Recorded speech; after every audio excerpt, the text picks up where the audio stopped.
Classroom YouTube channel में खुश आमदीद। डियर स्टूडेंट्स, आज हम 10th क्लास केमिस्ट्री के chapter number 10 acid, basis and salts के तमाम न्यूमेरिकल्स इस वीडियो में सॉल्व करेंगे। तो वीडियो के आखिर तक वॉच करें ताकि आपको तमाम न्यूमेरिकल आसानी से समझ आ सकें। तो चलिए शुरू करते हैं। हमारे पास न्यूमेरिकल नंबर 1 है, calculate the pH and pOH of 0.2 molar H2SO4। हमें H2SO4 दिया गया है और हमें हाइड्रोजन आयन की कंसंट्रेशन दी गई है 0.2 मोलर और हमें pH और pOH फाइंड करने को कहा गया है।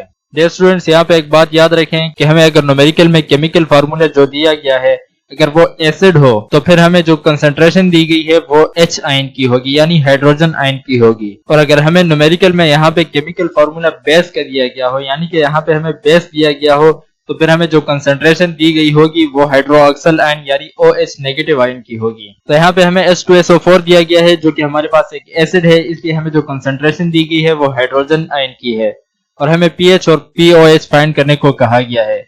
तो चलिए न्यूमेरिकल को सॉल्व करते हैं। सबसे पहले हम इसकी आयोनाइजेशन करेंगे। H2SO4 की जब हम आयोनाइजेशन करते हैं तो हमारे पास 2 हाइड्रोजन के आयन और एक सल्फेट का आयन प्रोड्यूस होता है और हमें pH फाइंड करने को कहा गया है और pOH फाइंड करने को कहा गया है। और न्यूमेरिकल के गिवन डेटा में हमें हाइड्रोजन आयन की कंसंट्रेशन दी गई है जो कि हमारे पास है 0.2 मोलर। अब यहाँ पे एक बात याद रखिए कि ये 0.2 मोलर जो कंसंट्रेशन है ये एक हाइड्रोजन आयन की है, लेकिन जब हम H2SO4 में देखते हैं तो हमारे पास 2 हाइड्रोजन के एटम हैं, इसलिए हाइड्रोजन के कंसंट्रेशन को हम 2 के साथ मल्टीप्लाई करेंगे तो हमारे पास 2 हाइड्रोजन एटम्स की कंसंट्रेशन आ जाएगी। Sulphuric acid produce 2 hydrogen atom, तो इसलिए इसको हम 2 के साथ मल्टीप्लाई करेंगे। 2 मल्टीप्लाई बाय 0.2 मोलर। जब हम इन दोनों को आपस में मल्टीप्लाई करते हैं तो हमारे पास हाइड्रोजन आयन की कंसंट्रेशन आएगी 0.4 मोलर। अब नेक्स्ट हम इसकी pH फाइंड आउट करेंगे। pH का हमारे पास फार्मूला है pH is equal to minus log hydrogen ion. फार्मूले में जस्ट वैल्यूज पुट करेंगे, लॉग को इसी तरह लिख देंगे और हाइड्रोजन की जगह पे 0.4 मोलर जो कि हमने यहाँ अभी फाइंड आउट किया है लिख देंगे। जब हम 0.4 का लॉग लेंगे तो हमारे पास आंसर आएगा 0.4, यानी हमारे पास pH फाइंड आउट हो गया है जो कि है 0.4। नेक्स्ट अब हमने pOH फाइंड करना है। pOH के लिए हमने एक फार्मूला पढ़ा था, pH plus pOH is equal to 14। Just इस फार्मूले में हम वैल्यूज पुट करेंगे। pH की जगह पे हम 0.4 पुट करेंगे जो कि हमने अभी फाइंड आउट किया है। pOH को इसी तरह रहने देंगे और 14 को भी सेम एज इट इज उतार देंगे। 0.4 यहाँ पे pOH के साथ प्लस हो रहा है तो मैथमेटिक्स के रूल के मुताबिक यहाँ से इज इक्वल टू की दूसरी साइड पे जाके यहाँ पे माइनस हो जाएगा। तो हमारे पास इक्वेशन बनेगी pOH is equal to 14 minus 0.4। अब हम 14 में से 0.4 को जब माइनस करेंगे तो हमारे पास फाइनल आंसर आएगा 13.6, यानी इसकी pOH भी फाइंड हो गई है जो कि हमारे पास है 13.6। बढ़ते हैं नेक्स्ट न्यूमेरिकल की तरफ। हमारे पास न्यूमेरिकल नंबर 2 है, calculate the pH of 0.1 molar potassium hydroxide. हमें KOH दिया गया है और हमें हाइड्रोक्सिल आयन की कंसंट्रेशन दी गई है जो कि हमारे पास है 0.1 मोलर और हमें pH फाइंड करने को कहा गया है। स्टूडेंट्स, यहाँ पे हमें बेस दिया गया है तो इसलिए हमें जो कंसंट्रेशन दी गई है वो हाइड्रोक्सिल आयन यानी OH नेगेटिव आयन की कंसंट्रेशन है। तो चलिए बढ़ते हैं सॉल्यूशन की तरफ। सबसे पहले हम KOH की आयोनाइजेशन करेंगे। जब हम KOH की आयोनाइजेशन करते हैं तो हमारे पास एक पोटेशियम और एक हाइड्रोक्सिल आयन प्रोड्यूस होता है। अब यहाँ पे सिर्फ एक हाइड्रोक्सिल आयन प्रोड्यूस हुआ है, इसलिए हम इसे किसी भी नंबर के साथ मल्टीप्लाई नहीं करेंगे। हमने pH और pOH फाइंड करना है। हमारे पास हाइड्रोक्सिल आयन की कंसंट्रेशन दी गई है जो कि हमारे पास है 0.1 मोलर। तो हम pOH फाइंड करने के लिए फार्मूला लगाएंगे। हमारे पास फार्मूला है pOH is equal to minus log hydroxyl ion. Minus log को सेम लिखेंगे और OH की जगह पे उसकी वैल्यू पुट करेंगे जो कि हमारे पास है 0.1 मोलर। जब हम 0.1 का लॉग लेंगे तो हमारे पास आंसर आएगा 1। हमारे पास pOH फाइंड हो गया है जो कि है 1। नेक्स्ट अब हमने pH फाइंड आउट करना है तो इसके लिए वी नो दैट, जैसे कि हम जानते हैं फार्मूला है हमारे पास pH plus pOH is equal to 14। फार्मूले में जस्ट वैल्यूज पुट करेंगे, pH को सेम रहने देंगे, pOH की जगह पे 1 पुट करेंगे जो कि हमने अभी फाइंड आउट किया है और 14 को भी सेम एज इट इज नीचे उतार देंगे। 1 यहाँ पे प्लस हो रहा है तो इज इक्वल टू की दूसरी साइड पे जाके 14 में से माइनस हो जाएगा। तो हमारे पास इक्वेशन बनेगी pH is equal to 14 minus 1। 14 में से जब हम 1 को माइनस करेंगे तो हमारे पास pH का आंसर आएगा 13। हमारे पास pH भी फाइंड आउट हो गया है जो कि हमारे पास है 13। बढ़ते हैं नेक्स्ट न्यूमेरिकल की तरफ। हमारे पास न्यूमेरिकल नंबर 3 है, calculate the pOH of 0.004 molar HNO3। हमें नाइट्रिक एसिड दिया गया है और हमें कहा गया है कि इसका पीओएच फाइंड आउट करना है। अक्सर न्यूमेरिकल्स में एसिड्स के लिए पीएच फाइंड करने को कहा जाता है, लेकिन यहाँ पे उसके अपोजिट हमें पीओएच फाइंड करने को कहा गया है। तो सबसे पहले हम पीएच को ही फाइंड करेंगे, क्योंकि हम गिवन एसिड से डायरेक्ट पीओएच को नहीं फाइंड कर सकते, बल्कि एसिड से हम सबसे पहले पीएच फाइंड आउट कर सकते हैं। इसलिए हम पहले पीएच फाइंड आउट करेंगे, उसके बाद फिर हम पीओएच फाइंड करेंगे। तो चलिए बढ़ते हैं सॉल्यूशन की तरफ। सबसे पहले नाइट्रिक एसिड की हम जब आयनाइजेशन करते हैं तो हमारे पास एक हाइड्रोजन एटम और एक NO3 प्रोड्यूस होता है। अब यहाँ पे भी हमारे पास हाइड्रोजन का सिर्फ एक ही एटम है, इसलिए हम इसे किसी भी नंबर के साथ मल्टीप्लाई नहीं करेंगे, बल्कि हाइड्रोजन एटम की कंसंट्रेशन 0.004 मोलर ही रहेगी। हमने फाइंड आउट करना है पीओएच और हमें कंसंट्रेशन दी गई है हाइड्रोजन एटम की, जो कि हमारे पास है 0.004 मोलर। तो सबसे पहले हम पीएच को फाइंड करेंगे। पीएच को फाइंड करने के लिए हमारे पास फार्मूला है pH minus log hydrogen ion. फार्मूले में जस्ट वैल्यूज पुट करेंगे, माइनस लॉग को सेम लिखेंगे, हाइड्रोजन आयन की जगह पे उसकी कंसंट्रेशन 0.004 पुट करेंगे। जब हम कैलकुलेटर की मदद से इसका लॉग लेंगे तो हमारे पास आंसर आएगा 2.40। हमारे पास पीएच फाइंड आउट हो गया है, जो कि है 2.40। नेक्स्ट अब हम पीओएच फाइंड करेंगे। तो एज वी नो दैट, जैसे कि हम जानते हैं, हमारे पास फार्मूला है pH plus POH is equal to 14। pH यहाँ पे प्लस हो रहा है तो इज इक्वल टू की दूसरी साइड पे जाके यहाँ पे माइनस हो जाएगा। तो हमारे पास इक्वेशन बनेगी POH is equal to 14 minus pH। इस स्टेप में हमने सिर्फ pH को इज इक्वल टू की लेफ्ट साइड से लेकर राइट साइड पे ले आए हैं। अब हम इस फॉर्मूले में जस्ट वैल्यूज पुट करेंगे, POH को और 14 को ऐसे ही रहने देंगे। pH की जगह पे हम 2.40 पुट करेंगे। 14 में से 2.40 को जब हम माइनस करेंगे तो हमारे पास आंसर आएगा 11.60। हमारे पास HNO3 यानी नाइट्रिक एसिड की पीओएच भी फाइंड आउट हो गई है, जो कि हमारे पास है 11.60। बढ़ते हैं नेक्स्ट न्यूमेरिकल की तरफ। हमारे पास न्यूमेरिकल नंबर 4 है, कंप्लीट द फॉलोइंग टेबल। इस न्यूमेरिकल में हमें एक टेबल दिया गया है और हमें कहा गया है इस टेबल को कंप्लीट कर दें। टेबल की फर्स्ट वैल्यू हमारे पास है 0.15 मोलर HI। हमें हाइड्रोजन आयोडाइड दिया गया है और हमें हाइड्रोजन आयन की कंसंट्रेशन दी गई है, जो कि हमारे पास है 0.15 मोलर। तो चलिए इसे सॉल्व करते हैं। सबसे पहले हम हाइड्रोजन आयोडाइड की आयोनाइजेशन करेंगे। जब हम हाइड्रोजन आयोडाइड की आयोनाइजेशन करते हैं तो हमारे पास एक हाइड्रोजन आयन और एक आयोडीन का आयन प्रोड्यूस होता है। यहाँ पर हमारे पास हाइड्रोजन का एक ही आयन है, इसलिए हम इसे किसी भी नंबर के साथ मल्टीप्लाई नहीं करेंगे, बल्कि जो कंसंट्रेशन दी गई है सेम वही फॉर्मूला में पुट करेंगे। हाइड्रोजन आयन की कंसंट्रेशन हमें दी गई है 0.15 मोलर। क्योंकि हमें एसिड दिया गया है तो सबसे पहले हम pH फाइंड करेंगे। pH का फार्मूला हमारे पास है pH is equal to minus log hydrogen ion. फार्मूले में जस्ट वैल्यूज पुट करेंगे, माइनस लॉग को सेम लिखेंगे, हाइड्रोजन की जगह पे उसकी कंसंट्रेशन 0.15 लिखेंगे। जब हम कैलकुलेटर की मदद से इसका लॉग लेंगे तो हमारे पास आंसर आएगा pH इज इक्वल टू 0.82, यानी कि 0.82 हमारे पास pH की वैल्यू आ गई है। नेक्स्ट हमने POH फाइंड करना है। POH के लिए हमारे पास फार्मूला है, जैसे कि हम जानते हैं POH plus pH is equal to 14। तो हमने POH फाइंड करना है। POH को सेम रहने देंगे और pH की जगह पे 0.82 पुट करेंगे, जो कि हमने अभी अभी फाइंड किया है, और 14 को भी सेम एज इट इज लिखने देंगे। यहाँ पे pH प्लस हो रहा था तो इज इक्वल टू की दूसरी साइड हमने लेके जाके यहाँ पे माइनस कर दिया है, इसलिए 0.82 के साथ माइनस का साइन आ गया है। जब हम 14 में से 0.82 को माइनस करेंगे तो हमारे पास फाइनल आंसर आएगा POH का 13.12। बढ़ते हैं इसी न्यूमेरिकल के सेकंड पार्ट की तरफ। हमारे पास सेकंड पार्ट हमें दिया गया है 0.040 मोल ऑफ KOH। हमें पोटेशियम हाइड्रोक्साइड दिया गया है, जो कि एक बेस है, इसलिए हमारे पास जो कंसंट्रेशन हमें दी गई है 0.40 वो हाइड्रोजन आयन की नहीं होगी, बल्कि हाइड्रोक्सिल आयन यानी OH नेगेटिव आयन की होगी। तो चलिए इसे सॉल्व करते हैं। सबसे पहले हम इसकी आयोनाइजेशन करेंगे। जब KOH की आयोनाइजेशन करते हैं तो हमारे पास एक पोटेशियम और एक हाइड्रोक्सिल आयन प्रोड्यूस होता है। हमारे पास हाइड्रोक्सिल आयन की कंसंट्रेशन दी गई है, जो कि हमारे पास है 0.40 मोलर। जैसा कि आप जानते हैं कि गिवन बेस से हम पहले pH नहीं फाइंड कर सकते, बल्कि हम बेस से पहले POH फाइंड कर सकते हैं। POH फाइंड करने के बाद ही हम फिर pH फाइंड करेंगे। तो सबसे पहले हम POH फाइंड करेंगे। POH का हमारे पास फार्मूला है माइनस लॉग हाइड्रोक्सिल आयन। तो जस्ट इसमें वैल्यूज पुट करेंगे, माइनस लॉग को सेम रहने देंगे और हाइड्रोक्सिल आयन की जगह पे हम 0.40 पुट करेंगे, जो कि इसकी कंसंट्रेशन हमें न्यूमेरिकल में दी गई है। जैसे ही हम कैलकुलेटर की मदद से इसका लॉग लेंगे तो हमारे पास आंसर आ जाएगा, जो कि हमारे पास है 1.40। पीओएच की वैल्यू हमने फाइंड कर दी है। अब हम पीएच की वैल्यू फाइंड करेंगे तो हमारे पास फार्मूला है, जैसे हम जानते हैं pOH plus pH is equal to 14। ऐसे आप pH plus pOH is equal to 14 भी पढ़ सकते हैं। जैसे हम जस्ट इस फॉर्मूले में वैल्यूज पुट करेंगे। हमने फाइंड करना है पीएच, तो पीओएच यहाँ पे प्लस हो रहा है तो इज इक्वल टू की दूसरी साइड पे जाके यहाँ पे 14 माइनस पीओएच हो जाएगा। तो हमारे पास इक्वेशन बनेगी pH is equal to 14 minus pOH. अब इसमें जस्ट वैल्यूज पुट करेंगे, 14 को ऐसे ही रहने देंगे और पीओएच की जगह पे 1.40 हम पुट करेंगे।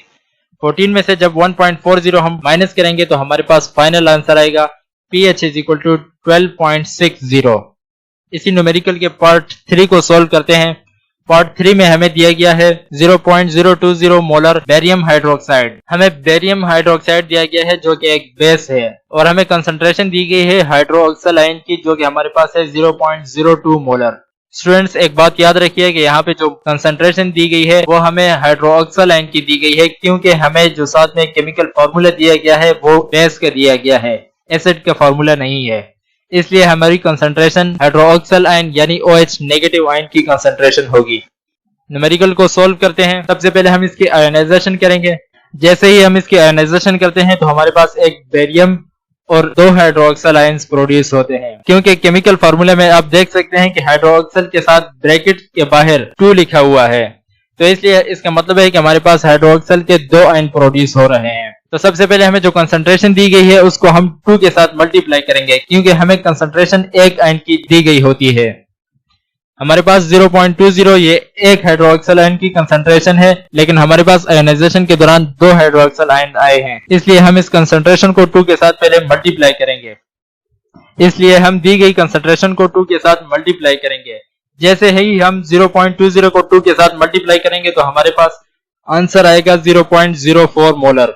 हमारे पास 2 हाइड्रोक्सल आयंस की कंसंट्रेशन फाइंड हो गई है, जो कि हमारे पास है 0.04 मोलर। अब नेक्स्ट हमने पीओएच फाइंड करना है, तो पीओएच का फार्मूला हमारे पास है माइनस लॉग हाइड्रोक्सल आयन।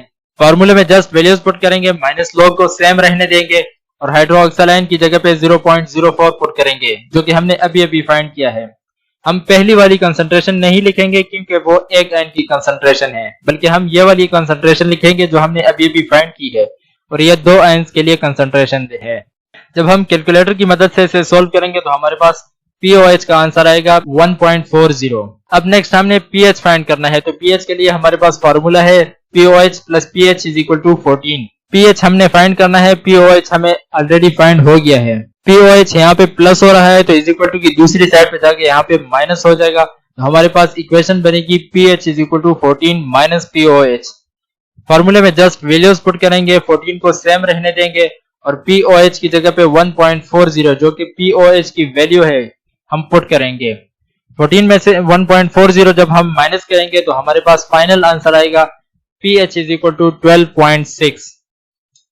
बढ़ते हैं इसी न्यूमेरिकल के 4th पार्ट की तरफ। हमारे पास 4th पार्ट में हमें दिया गया है 0.00030 मोलर ऑफ HClO4। हमें एक एसिड दिया गया है और हाइड्रोजन आयन की कंसंट्रेशन हमें दी गई है 0.00030। हमने इसका pH और pOH फाइंड आउट करना है, तो चलिए इसे सोल्व करते हैं। सबसे पहले हम इसकी आयोनाइजेशन करेंगे। जैसे ही हम HClO4 की आयोनाइजेशन करते हैं तो हमारे पास एक हाइड्रोजन आयन और एक ClO4 आयन हमारे पास प्रोड्यूस होता है। चूंकि HClO4 सिर्फ एक ही हाइड्रोजन आयन प्रोड्यूस कर रहा है, इसलिए हम इसे किसी भी नंबर के साथ मल्टीप्लाई नहीं करेंगे, बल्कि सिर्फ इसी कंसंट्रेशन को जो कि हमें प्रोवाइड की गई है इसी को यूज करेंगे। हमारे पास हाइड्रोजन आयन की कंसंट्रेशन हमें दी गई है 0.00030 मोलर और हमने पीएच फाइंड करना है, तो पीएच के लिए हमारे पास फार्मूला है minus log hydrogen ion. Minus log को सेम रहने देंगे और हाइड्रोजन आयन की जगह पे उसकी कंसंट्रेशन 0.00030 पुट करेंगे। जैसे ही कैलकुलेटर की मदद से हम इसे सोल्व करेंगे तो हमारे पास फाइनल आंसर आएगा pH is equal to 3.52। Next हमने pOH फाइंड आउट करना है, तो इसके लिए हमारे पास फार्मूला है pH plus pOH is equal to 14। फार्मूले में हम वैल्यूज पुट करेंगे, pOH को सेम रहने देंगे, 14 को भी सेम रहने देंगे और pH की जगह पे 3.52 हम पुट करेंगे। 14 में से जब 3.52 हम माइनस करेंगे तो हमारे पास pOH का आंसर आएगा जो कि हमारे पास है 10.84। बढ़ते हैं इसी न्यूमेरिकल के फिफ्थ पार्ट की तरफ। हमारे पास फिफ्थ पार्ट में हमें दिया गया है 0.55 मोलर ऑफ NaOH। हमें सोडियम हाइड्रोक्साइड दिया गया है और हमें हाइड्रोक्सिल आयन की कंसंट्रेशन दी गई है जो कि हमारे पास है 0.55 मोलर, और हमने इसका pH और pOH फाइंड आउट करना है। तो चलिए इसे सॉल्व करते हैं। सबसे पहले हम NaOH की आयनाइजेशन करेंगे। जैसे ही हम NaOH की आयनाइजेशन करते हैं तो हमारे पास एक सोडियम और एक हाइड्रोक्सिल आयन प्रोड्यूस होता है। चूंकि NaOH सिर्फ एक ही हाइड्रोक्सिल आयन प्रोड्यूस कर रहा है तो इसलिए हम इसे किसी भी नंबर के साथ मल्टीप्लाई नहीं करेंगे, बल्कि सेम यही वाली कंसंट्रेशन यूज करेंगे फार्मूले में पुट करने के लिए। हमारे पास हाइड्रोक्सिल आयन की कंसंट्रेशन दी गई है 0.55 मोलर और हमने pOH फाइंड करना है। तो pOH का फार्मूला हमारे पास है minus log hydroxyl ion. Minus log को सेम रहने देंगे और हाइड्रोक्सिल आयन की जगह पे उसकी कंसंट्रेशन 0.55 पुट करेंगे। कैलकुलेटर की मदद से जब हम इसे सोल्व करेंगे तो हमारे पास pOH का आंसर आएगा 0.26। नेक्स्ट हमने pH फाइंड करना है। तो pH फाइंड आउट करने के लिए हमारे पास फार्मूला है pH plus pOH is equal to 14। pOH यहाँ पे प्लस हो रहा है तो इज इक्वल टू की दूसरी साइड पर जाके यहाँ पे माइनस हो जाएगा। तो हमारे पास इक्वेशन बनेगी pH is equal to 14 minus pOH। फार्मूले में जस्ट वैल्यूज पुट करेंगे और 14 में से 0.26 को जब हम माइनस करेंगे तो हमारे पास फाइनल आंसर आएगा pH इज इक्वल टू 13.74। बढ़ते हैं इसी न्यूमेरिकल के सिक्स पार्ट की तरफ। हमारे पास पार्ट 6 में हमें दिया गया है 0.55 मोलर HCl। हमें एक एसिड दिया गया है और हाइड्रोजन आयन की कंसंट्रेशन हमें दी गई है 0.55 मोलर और हमें pH और pOH फाइंड करने के लिए कहा गया है। तो चलिए इसे सॉल्व करते हैं। सबसे पहले हम HCl की आयनाइजेशन करेंगे। जैसे ही हम HCl की आयनाइजेशन करते हैं तो हमारे पास एक हाइड्रोजन आयन और एक क्लोरीन का आयन प्रोड्यूस होता है। हाइड्रोजन आयन की हमें कंसंट्रेशन दी गई है जो कि हमारे पास है 0.55 मोलर। चूंकि HCl सिर्फ एक ही हाइड्रोजन आयन प्रोड्यूस कर रहा है इसलिए हम सेम इसी वाली कंसंट्रेशन को यूज करेंगे और इसे किसी भी नंबर के साथ मल्टीप्लाई नहीं करेंगे। सबसे पहले हम pH फाइंड आउट करेंगे। pH का हमारे पास फार्मूला है माइनस लॉग हाइड्रोजन आयन। फार्मूले में जस्ट वैल्यूज पुट करेंगे, माइनस लॉग को सेम रहने देंगे, हाइड्रोजन आयन की जगह पे उसकी कंसंट्रेशन 0.55 पुट करेंगे।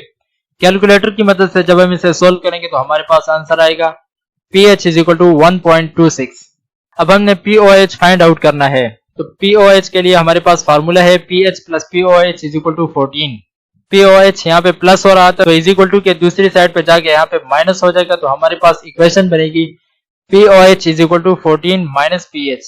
फार्मूले में जस्ट वैल्यूज पुट करेंगे, 14 को सेम रहने देंगे और pH की जगह पे 1.26 पुट करेंगे। 14 में से जब हम 1.26 को माइनस करेंगे तो हमारे पास आंसर आएगा 12.74। बढ़ते हैं इसी न्यूमेरिकल के लास्ट पार्ट की तरफ। हमारे पास लास्ट पार्ट में हमें दिया गया है 0.55 मोलर CaOH। हमें कैल्शियम हाइड्रोक्साइड दिया गया है और हमें हाइड्रोक्सिल आयन की कंसंट्रेशन दी गई है जो कि हमारे पास है 0.55 मोलर और हमने pH और pOH फाइंड आउट करना है। तो चलिए इसे सोल्व करते हैं। सबसे पहले हम कैल्शियम हाइड्रोक्साइड की आयनाइजेशन करेंगे। जैसे ही हम इसकी आयनाइजेशन करते हैं तो हमारे पास एक कैल्शियम आयन और दो हाइड्रोक्सिल आयन प्रोड्यूस होते हैं। चूंकि कैल्शियम हाइड्रोक्साइड दो हाइड्रोक्सिल आयंस को प्रोड्यूस कर रहा है तो इसलिए हम दी गई कंसंट्रेशन को 2 के साथ मल्टीप्लाई करेंगे। हमें हाइड्रोक्सिल आयन की कंसंट्रेशन दी गई है 0.55 जो कि एक हाइड्रोक्सिल आयन की कंसंट्रेशन है, लेकिन हमारे पास आयनाइजेशन के दौरान दो हाइड्रोक्सिल आयंस प्रोड्यूस हुए हैं, इसलिए हम इस वाली कंसंट्रेशन को 2 के साथ मल्टीप्लाई करेंगे। जब हम 0.055 मोलर को 2 के साथ मल्टीप्लाई करते हैं तो हमारे पास आंसर आता है 0.11। ये हमारे पास दो हाइड्रोक्सिल आयंस के लिए कंसंट्रेशन आ गई है। न्यूमेरिकल में हमें बेस दिया गया है इसलिए हम pOH फाइंड आउट करना है। तो pOH के लिए हमारे पास फार्मूला है pOH is equal to minus log hydroxyl ion. Minus log के सेम रहने देंगे और हाइड्रोक्सिल आयन की जगह पे इसकी कंसंट्रेशन पुट करेंगे जो कि हमारे पास है 0.11। कैलकुलेटर की मदद से जब हम इसे सोल्व करेंगे तो हमारे पास आंसर आएगा pOH is equal to 0.96। pOH तो हमने फाइंड कर लिया है लेकिन अब pH फाइंड करना है। pH फाइंड करने के लिए हमारे पास एक फार्मूला है pH plus pOH is equal to 14। pOH यहाँ पे प्लस हो रहा है तो इज इक्वल टू की दूसरी साइड पे जाके यहाँ पे माइनस हो जाएगा। तो हमारे पास इक्वेशन बनेगी pH is equal to 14 minus pOH। फार्मूले में जस्ट वैल्यूज पुट करेंगे, 14 को सेम रहने देंगे और pOH की जगह पे 0.96 पुट करेंगे। 14 में से 0.96 जब हम माइनस करेंगे तो हमारे पास फाइनल आंसर आएगा pH का जो कि हमारे पास है pH इज इक्वल टू 13.04। अब इन तमाम वैल्यूज को POH और PH की तमाम वैल्यूज को हम टेबल में पुट करेंगे तो हमारे पास टेबल फिल आउट हो जाएगा, जैसे कि आपको नजर आ रहा है। उम्मीद करते हैं कि आपको आज की ये वीडियो अच्छी लगी होगी। मजीद इसी तरह की एजुकेशनल वीडियोस के लिए हमारे YouTube चैनल क्लासरूम को सब्सक्राइब कर दें, क्योंकि हम इसी तरह की मजीद वीडियोस अपलोड करते रहते हैं जो आपको आपके एजुकेशन और आपके एग्जामिनेशन में आपके लिए काफ़ी हेल्पफुल साबित हो सकती है।